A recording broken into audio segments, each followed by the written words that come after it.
Debbie with Kip's Corner. Welcome back. And if you are new to my channel, welcome. I have been playing. In my last video, you saw me just really gluing these pieces down and creating this cluster of stuff here. And so now I'm working on how that, what do my layers look like? None of this is glued down yet. Well, some of it is, but it's not glued to the cover yet. This cover, this fabric that I've used on the background is a beautiful, it's kind of a thicker upholstery fabric that I got from an online sale. I think this one from Michelle Scott, I think. And it's gorgeous. It's a beautiful color green. And I've got my little baby cigar box here. And I'm just working on the layers. I want this to have, I want there to be a lot of layers, a lot going on. I think the working title of this journal is going to be Secrets. And so the idea is that there are secrets tucked up underneath and within. So yeah, so that's kind of what I went. And I think I've got it ready to start gluing down. So typically what I would do at this stage, I play with the layers and how I want it to look and just lay it all down. I don't glue a whole lot of anything unless I am absolutely 100% sure. And then I pull it all apart and put it back together again. So what happens is when I'm putting it back together again, sometimes I do things a little differently than the way I laid it out. I typically would take a picture so that I have something to reference. I record with my phone, and so I can't really do that and record the video at the same time. So we'll see. Hopefully I'll get this back pretty close to the way it is now. The top, so I'm just going to start pulling things off because I know these are going to go on the top. I've got a lot of work to do still. The buttons I want to actually sew onto these pieces, and so I need to do that. But I can take off this top layer stuff, or this stuff that's just tucked in here. On this box, I went ahead and glued, this is just a little piece of trim here from an old doily, and that paper from that old notebook that I talked about, and those pieces, they are glued. So this one now is ready to go right on top. This, you can see it better of my space that I knew would be covered. This is just a thinner piece of chipboard than what I would use on the cover. Then I put modeling paste on through a stencil, then covered it with black gesso, and then I used Gilder's waxed paste on the, around the outside here in two colors, a gold and a patina. The gold is the same gold that I used here, so we're pulling that, and the patina just adds a little bit more going on with it than just solid gold. I did solid gold first, and I didn't love it, so I went ahead and added the patina. And you actually don't see that much of it. And then these are just pieces of cheesecloth in its natural state, not been bleached or anything, that I'll play with. And then the dictionary pages, I don't have either one of these glued down, so I'll do that now. But these dictionary pages had a natural fold to them, and I used some of it on a tag that I did a few videos back, on some embossed folder tags where I used different embossed folders and textures and stuff. Anyway, that video is available. But I went ahead and glued down these folds. I put a layer of matte medium over all of this so that it was protected and you can't tell. And so I went ahead and glued down those folds with the matte medium and then covered the top. And so now this is ready to glue. What I'm going to do is glue it onto the back of this. Kind of like that, I think. Try to get the text sort of straight lined up and maybe a little further in. And then I'll have that just ready to go. And then this whole panel will get glued on top of here. So as I'm gluing and working on each layer, I need to clamp them, let it dry, and then kind of do another layer and build as I go. I like doing that. That way I'm sure that the bottom layers are stuck nicely and aren't going to move, and then I can keep building. So first thing I'm going to do is put these dictionary pages behind this panel, and then I'll start gluing. I will come back when I've got some layers done and dry. This is kind of an all-day thing, and I'm not going to bore you with just adding glue, but I will, I'll be back. Okay, so I've got these little wool pieces that I have added the buttons to, and now I'm going to get those added on. And I think this one goes here, and I want that to hit right there at the top of that dictionary book page, just sort of blend those two pieces together. So I think that works well. So I'll let that, there we go. Let's let that stay pinched. Okay, while that pinches, I am going to put this one on.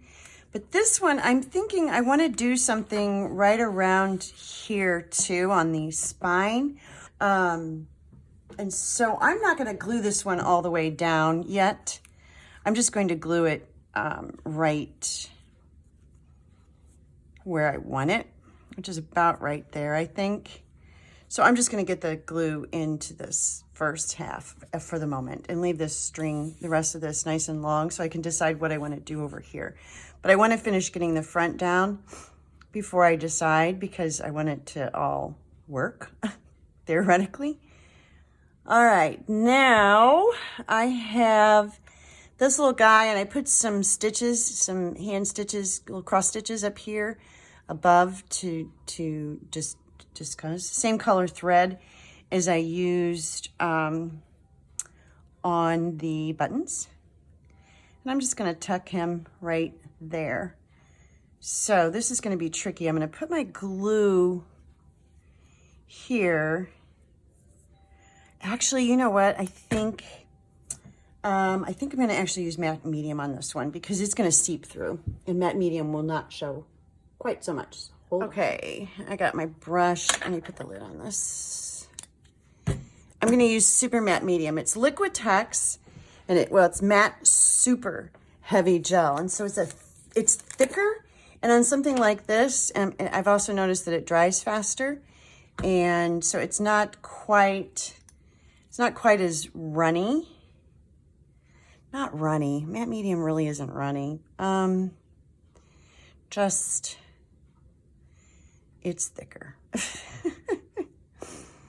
It's thicker. We'll just leave it at that. And I'm just going to dab this on in a couple spots here. Hopefully get enough on here for it to stick. And I don't know, I don't think I want all of this to be stuck down. Let's do that much and see, because I can always add some glue up underneath it. Oops, it's sticking to my fingers. I want that going right there. Yep. Right like that. Oh yeah, that's sticking on there nicely. Okay, now I think I will put a little here, just so it doesn't get in the way or flop around.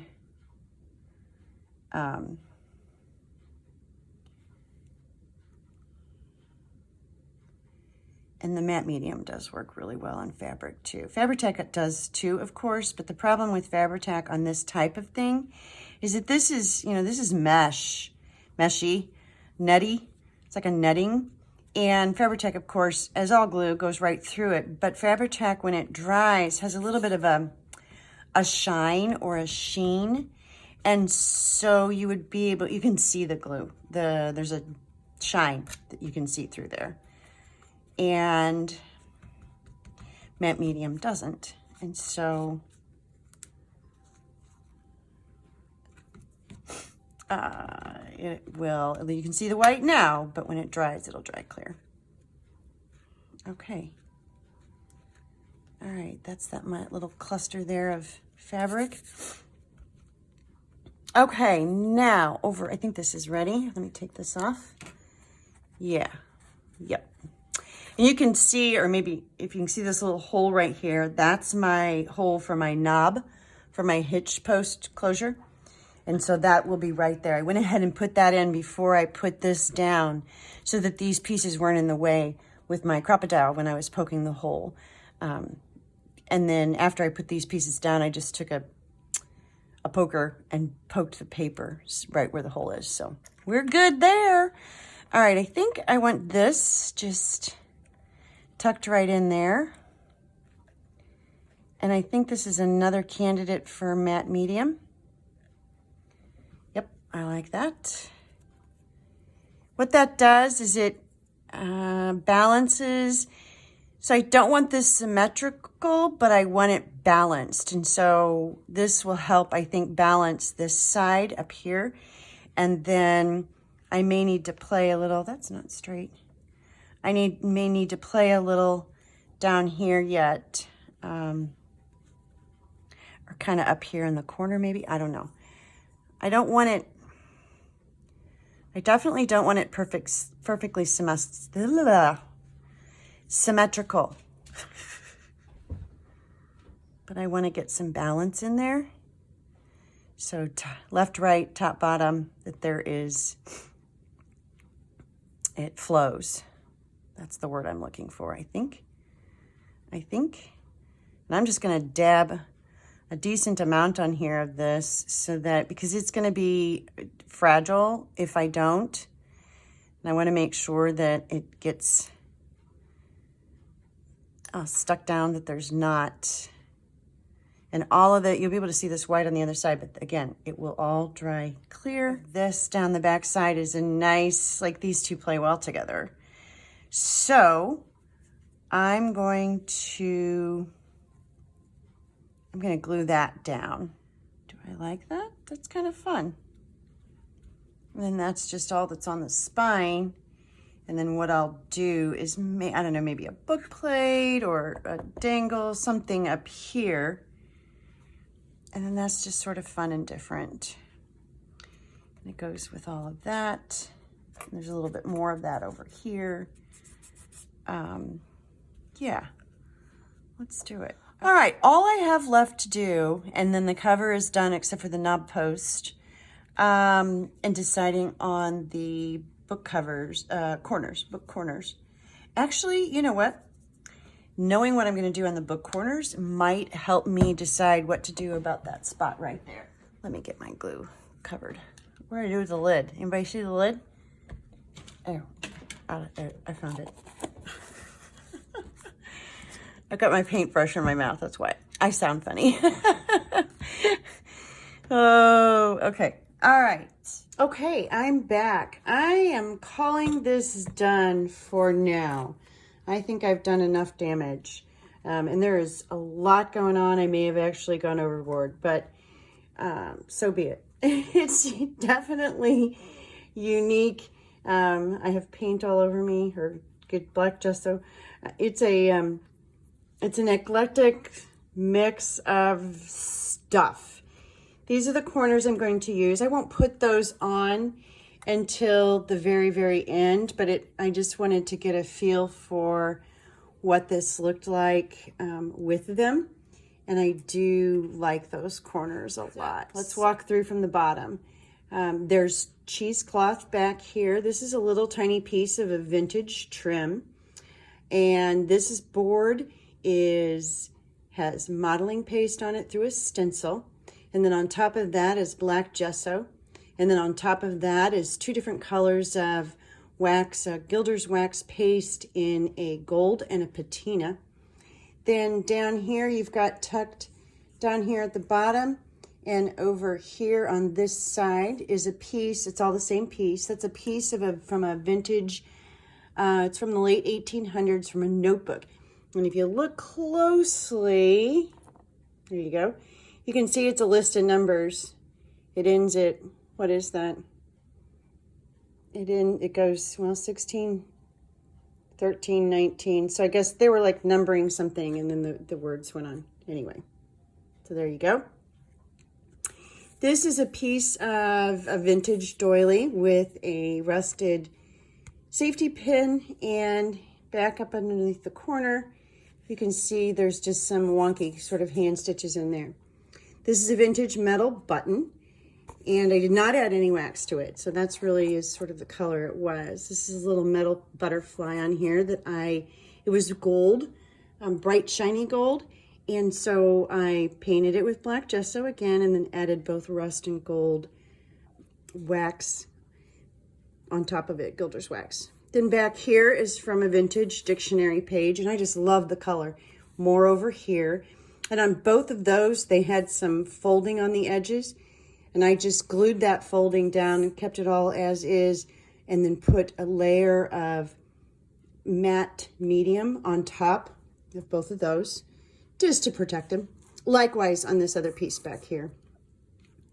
Vintage doily piece, another piece of that same little trim, more cheesecloth. We've got a key dangling down here from the top through an eyelet. And then over here, oh, I see I missed, this is, I just dropped my corner. It's not on there, it's just sitting on there.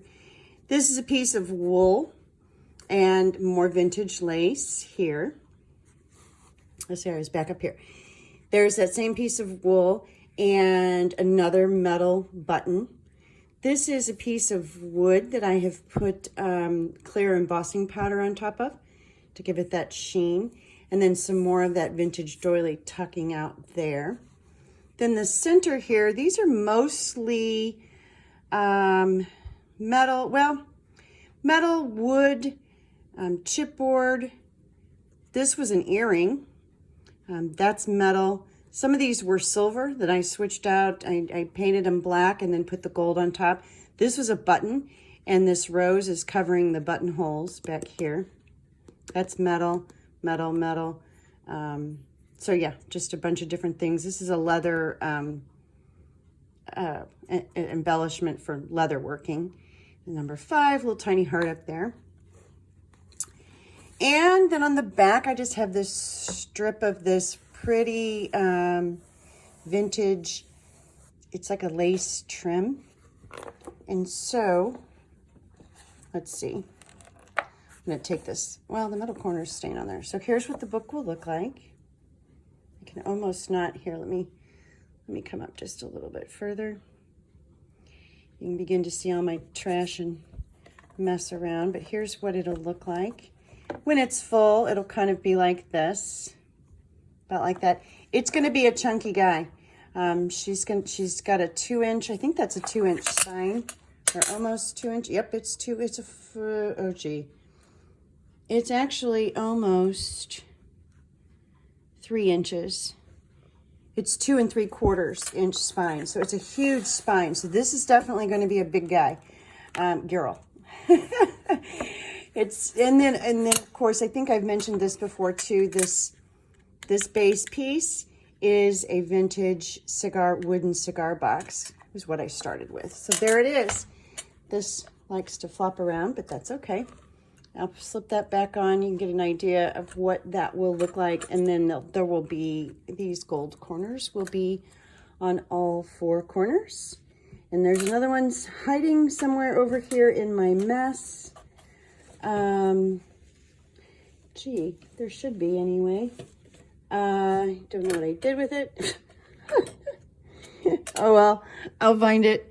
But I do have 4 of those corners. So there you go. That's the cover. So now what I'll do is set this aside and just walk away from it and set it off to the side while I work on the guts. I'm going to have, I think I'm going to put 5 signatures in here since this is going to be such a large spine. So we really are going to be a chunky monkey. So there she is. I hope you like it, and more to come on this journal, Secrets. Thanks for watching. Bye.